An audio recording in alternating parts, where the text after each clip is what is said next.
Hi friends, welcome to lakh creations. ఈరోజు మనం coriander rice ఎలా ప్రిపేర్ చేయాలో ఒకసారి చూసేద్దాం. ముందుగా ఒక బౌల్ తీసుకొని ఆ బౌల్లోకి 1 గ్లాస్ రైస్ యాడ్ చేసుకోండి. మెజర్మెంట్తో చెప్పాలి అంటే సుమారు 250 గ్రామ్స్ రైస్ ఉంటాయి.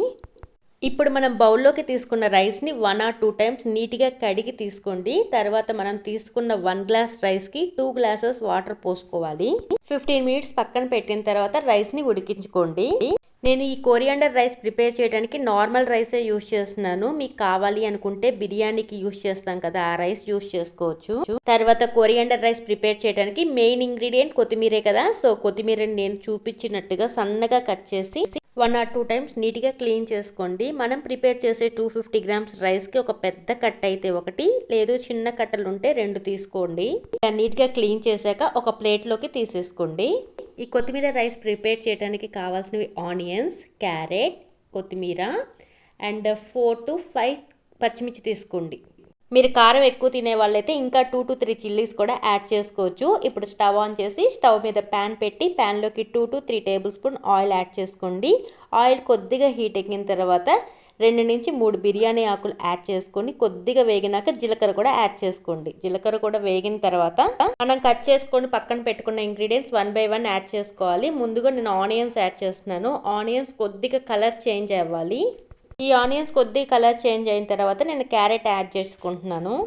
క్యారెట్ యాడ్ చేశాక మూత పెట్టి 1 or 2 టైమ్స్ కలుపుతూ ఉండండి. ఇలా స్పూన్తో కట్ చేస్తే కట్ అవితే క్యారెట్ ఉడికినట్టే.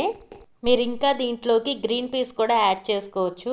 నా దగ్గర అయితే ప్రెసెంట్ లేవు, అందుకని నేను యాడ్ చేయట్లేదు. ఈ క్యారెట్ అనేది మగ్గటానికి ఒక 5 to 10 మినిట్స్ పట్టింది. ఈ లోపల నెక్స్ట్ ప్రాసెస్ ఏంటో చూసేద్దాం.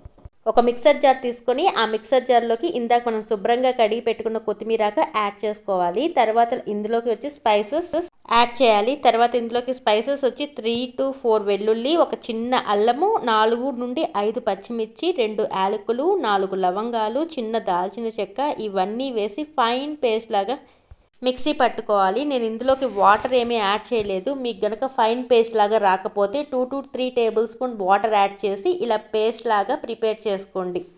తర్వాత ప్యాన్ మీద మూత తీసి మనం ప్రిపేర్ చేసిన పేస్ట్ మొత్తం ప్యాన్లోకి వేసి బాగా మిక్స్ చేసుకోవాలి. మధ్య మధ్యలో మూతని పెట్టి మిక్స్ చేసుకోవాలి. ఇలా చేయటం వల్ల ఇందులో పచ్చివాసన అంతా పోయిద్ది.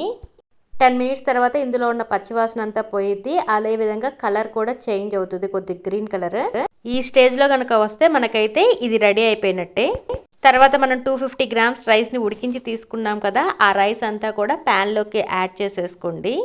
మీకు సాల్ట్ ఎక్కడైనా తగ్గితే సాల్ట్ యాడ్ చేసుకొని నీట్గా ఇప్పుడు నేను చూపించేలాగా మిక్స్ చేసుకోండి.